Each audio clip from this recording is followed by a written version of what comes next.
প্রেমে ব্যর্থ হয়ে মানসিক ভারসাম্য হারিয়েছিলেন ঢাকা বিশ্ববিদ্যালয়ে ছাত্রদের হাতে নিহত তোফাজ্জল।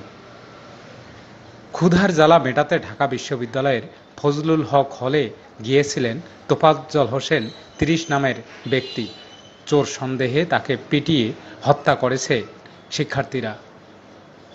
পিটিয়ে মারার আগে তোফাজ্জল হোসেনকে ভাত খেতে দেন শিক্ষার্থীরা। তোফাজ্জল বুঝতে পারেননি এই খাওয়াই তার শেষ খাওয়া। প্রেম সংক্রান্ত ব্যাপারে আঘাত পেয়ে মানসিক ভারসাম্যহীন হয়ে পড়েছিলেন তোফাজ্জল। এর কিছুদিন পরই তোফাজ্জল হোসেনের মা, বাবা ও একমাত্র বড় ভাই মারা যান। এ কারণে পরিবার ও অভিভাবকহীন হয়ে পড়ে রাস্তায় রাস্তায় ঘুরতেন তোফাজ্জল। মানসিক ভারসাম্য হারানোর আগে তোফাজ্জল পাথরঘাটা উপজেলার কাঁঠালতলী ইউনিয়নের তালুকের চরদুয়ানি গ্রামের মৃত আব্দুল রহমানের ছেলে এবং ইউনিয়ন ছাত্রলীগের সভাপতি ছিলেন। বৃহস্পতিবার বাংলাদেশ ছাত্রলীগের সাবেক কেন্দ্রীয় যুগ্ম সাধারণ সম্পাদক ও ঢাকা বিশ্ববিদ্যালয়ের আইন বিভাগের সাবেক শিক্ষার্থী আরিফুজ্জামান আল ইমরান তার ফেসবুক অ্যাকাউন্টে একটি স্ট্যাটাস দিয়ে এসব তথ্য জানান। তোফাজ্জল হোসেনের এমন মৃত্যুর খবর শুনে বরগুনার পাথরঘাটার কাঁঠালতলী ইউনিয়নে শোকের ছায়া নেমে এসেছে। তোফাজ্জল হোসেন বরিশাল বিএম কলেজ থেকে বাংলা বিষয়ে অনার্স মাস্টার্স শেষ করে বঙ্গবন্ধু ল কলেজে অধ্যয়নরত ছিলেন। এ অবস্থায় মানসিক ভারসাম্যহীন হয়ে পড়েন। আরিফুজ্জামান আল ইমরান নামের একজন তার সম্পর্কে ফেসবুকে লিখেছেন, তোফাজ্জল আমার জন্মস্থান বরগুনা জেলার পাথরঘাটা উপজেলার সন্তান। তোফাজ্জল হোসেন পাথরঘাটা উপজেলার কাঁঠালতলী ইউনিয়নের ছাত্রলীগের সভাপতি। এই ছেলেটি বেশ সজ্জন, পরোপকারী ও নেতৃত্ব গুণ সম্পন্ন ছাত্রনেতা ছিল।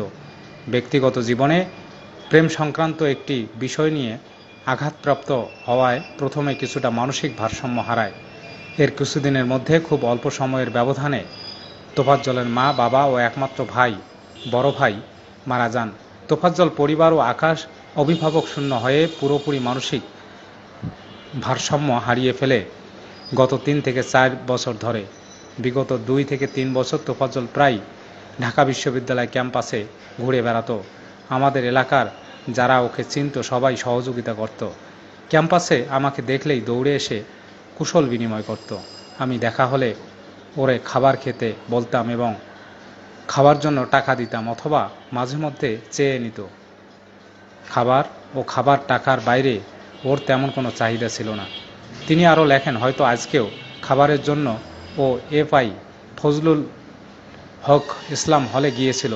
আজকে আমি ঢাকা বিশ্ববিদ্যালয়ের মহসিন হলের ছোট ভাই সাংবাদিক কবির কাননের ফেসবুক ওয়ালে তোফাজ্জলকে নিয়ে একটি স্ট্যাটাস দেখি যে তোফাজ্জলকে চোর সন্দেহে এফএইচ হলে আটক করেছে।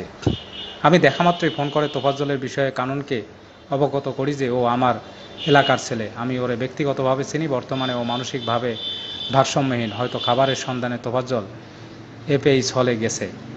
আমি কালকে বলেছিলাম, তুমি ওখানে যারা এখন ওকে আটকে রেখেছে তাদের সঙ্গে কথা বলে দেখো তোফাজ্জল যে মানসিক ভারসাম্যহীন, এটা ওদের অবহিত করো যাতে ওরে শারীরিকভাবে টর্চার না করে। কারণ কিছুক্ষণ পরে আমাকে ফোন দিয়ে জানায়, ভাই ওরে আর কেউ টর্চার করবে না, তবে আপনি ওর কোনো অভিভাবক কাউকে পাঠান যার কাছে তোফাজ্জলকে দিয়ে দেবে। আমি সেই ব্যবস্থা করতেছি। এরপর আমি আমাদের এলাকার বেশ কয়েকজনের সঙ্গে যোগাযোগ করি এফএইচ হলে গিয়ে তাকে নিয়ে আসার জন্য, কিন্তু শেষ পর্যন্ত কাউকে ম্যানেজ করতে পারেনি। 2 ঘন্টার ব্যবধানে ফেসবুকে দেখি তোফাজ্জল এফএইচ হলের শিক্ষার্থীদের নির্মম নির্যাতনে মারা গিয়েছে। ইমরান আফসোস প্রকাশ করে লেখেন, আহা, ঢাকা বিশ্ববিদ্যালয় ছাত্র নামধারী বিবেকহীন এই নরপিশাচদের জন্য আজকে একটি নিরপরাধ প্রাণ চলে গেল। ঢাকা বিশ্ববিদ্যালয় কলঙ্কিত হলো। তোফাজ্জল হত্যার বিচার চাওয়ার মতো ওর পরিবারে অবশিষ্ট আর কেউ নেই। তবে দেশে আইনের শাসন প্রতিষ্ঠা হলে আমি ব্যক্তিগতভাবে হত্যাকাণ্ডের সঙ্গে সংশ্লিষ্টদের বিচার নিশ্চিত করতে আইনি প্রক্রিয়ায় লড়ে যাব। এদিকে তোফাজ্জলের চাচা তো ভাই ফারুক হোসেন বলেন, আমরা আজ সকালে শুনেছি তোফাজ্জলকে নির্মমভাবে পিটিয়ে হত্যা করা হয়েছে। এখন ঢাকা মেডিকেলে ময়নাতদন্তের জন্য নেওয়া হয়েছে। সঙ্গে আছেন চাচাতো ভাই শাহাদত হোসেন। থানার আনুষ্ঠানিকতা শেষে বাড়ির উদ্দেশ্যে রওনা হবেন। তিনি আরও বলেন, আমার বাবা আব্দুর রহমান মারা গেছেন 2011 সালে, মা বিউটি বেগম মারা যান 2013 সালে এবং ভাই নাসির উদ্দিন পুলিশের এএসআই ছিলেন, তিনি মারা যান 2023 সালে। মরদেহ আনার পর জানাজা শেষে বাবার মায়ের পাশে দাফন করা হবে। তোফাজ্জলকে যারা নির্মমভাবে হত্যা করেছেন তাদের দৃষ্টান্তমূলক বিচার চান তার চাচা ফজলুল হক।